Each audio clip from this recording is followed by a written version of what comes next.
ಆಯುಷ್ ಮಂಡಲಂ ವಿಷಯ ಕೇಳಿದಾಗ ನಂಗೆ ತುಂಬಾ ಆಶ್ಚರ್ಯ ಆಯ್ತು. ಅವ್ರದ್ದು ಫೀಡ್ಬ್ಯಾಕ್ಸು, ಅನುಷ್ಕಾ ಮೇಡಮ್ ಅವ್ರದ್ದು ಮತ್ತೆ ದಯಾನಂದ್ ಸರ್ದು ತುಂಬಾ ಅವರು ಎಕ್ಸ್ಪ್ಲನೇಷನ್ ಮಾಡೋ ರೀತಿ ಮತ್ತೆ ಅವ್ರು ಕೊಡ್ತಾ ಇರೋ ಸಲಹೆ ಪ್ರತಿಯೊಬ್ಬರಿಗೂ ಮನಸ್ಸಿಗೆ ಉತ್ತೇಜನ ಕೊಡುತ್ತೆ.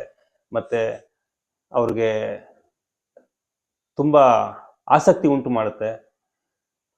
ಈ ಆಯುಷ್ ಮಂಡಲಂನ ನಾವು ಉಪಯೋಗಿಸ್ಬೇಕು, ಮತ್ತೆ ನಮ್ಗೇನಾರ ಸಮಸ್ಯೆ ಇದ್ದ ಅಂದ್ರೆ ನಾವು ಅದನ್ನ ಪರಿಹಾರ ಮಾಡ್ಕೊಬೇಕು ಅನ್ನೋದು ತುಂಬಾ ಕುತೂಹಲ ಬರುತ್ತೆ ಪ್ರತಿಯೊಬ್ಬರಿಗೂ.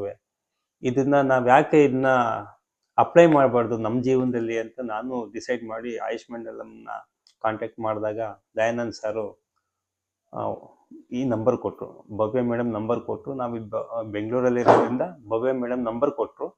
ನಾವು ಅವ್ರನ್ನ ಅಪ್ರೋಚ್ ಮಾಡಿದಾಗ ನಮ್ಮ ಮಗುದು ಸಮಸ್ಯೆ ಇತ್ತು. ಆ ಸಮಸ್ಯೆನ ಅವ್ರ ಹತ್ರ ತಿಳಿಸ್ತು. ಅವರು ಕ್ರಮೇಣವಾಗಿ ಸ್ಟೆಪ್ ಬೈ ಸ್ಟೆಪ್ ಈ ಮಗು ಆಟಿಸಮ್ ಇರೋದ್ರಿಂದ ಸ್ಟೆಪ್ ಬೈ ಸ್ಟೆಪ್ನ ಅವರು ನಮಗೆ ಕಲರಿಂಗ್ ಥೆರಪಿಯಿಂದ ಒಂದೊಂದಾಗಿ ಇದು ಮಾಡ್ಕೊಂಡ್ಬಂದರು. ಆ ಕಲರಿಂಗ್ ಥೆರಪಿ ನಾವು ಮನೆಗೆ ಹೋಗಿ ಅಡಾಪ್ಟ್ ಮಾಡಿದು. ನಮ್ಗೆ ಸ್ವಲ್ಪ ಚೇಂಜಸ್ ಅಂತ ಗೊತ್ತಾಯಿತು. ತಿರ್ಗಾ ಒಂದು 2-3 ಸತಿ ಕಂಟಿನ್ಯೂ ಮಾಡ್ದು ಬರೋದಕ್ಕೆ. ಭವ್ಯ ಮೇಡಮ್ನ ಮೀಟ್ ಮಾಡ್ದು. ಅವರು ಸ್ಟೇಜ್ ಬೈ ಸ್ಟೇಜ್ ಹಿಂಗೆ ಆಗುತ್ತೆ ಅಂತ ಎಲ್ಲ ವಿಷಯ ತಿಳಿಸಿದ್ರು. ಅದನ್ನ ಫಾಲೋ ಮಾಡಿದ್ದೀವಿ. ಫಾಲೋ ಮಾಡ್ಕೊಂಡ್ಬಂದು ಚೇಂಜಸ್ ಆಗಿದೆ. ಇದ್ರ ಬಗ್ಗೆ ಜಾಸ್ತಿ ಹೇಳಬೇಕು ಅಂತಂದರೆ, ಯಾರು ಸಮಸ್ಯೆಲಿ ಇರ್ತಾರೋ ಅವ್ರಿಗೆ ಪರಿಹಾರ ಸಿಕ್ಕಿದೆ,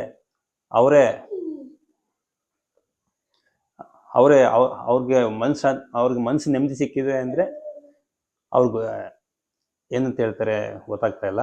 ಅವ್ರಿಗೆ ಮನಸ್ಸು ಸಂತೋಷ ಆಗಿರುತ್ತೆ, ಪರಿಹಾರ ಸಿಕ್ಕಿದೆ ಈ ಆಯುಷ್ ಮಂಡಲಂನಿಂದ, ಟ್ರೀಟ್ಮೆಂಟಿಂದ. ನಮಗಂತೂ ತುಂಬ ಆಸಕ್ತಿ ಇದೆ ಮತ್ತು ಇದು ಕಲಿಬೇಕಂತ ಆಸಕ್ತಿ ಇದೆ. ಆದರೆ ಸಮಯ ಅವಕಾಶದಿಂದ ನಾವು ಕಲಿಯೋಕ್ಕಾಗ್ತಾ ಇಲ್ಲ.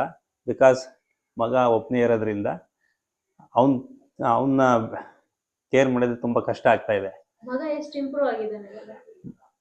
ಮಗ ಮುಂಚೆಗಿಂತ ಇಂಪ್ರೂವ್ ಆಗಿದ್ದಾನೆ.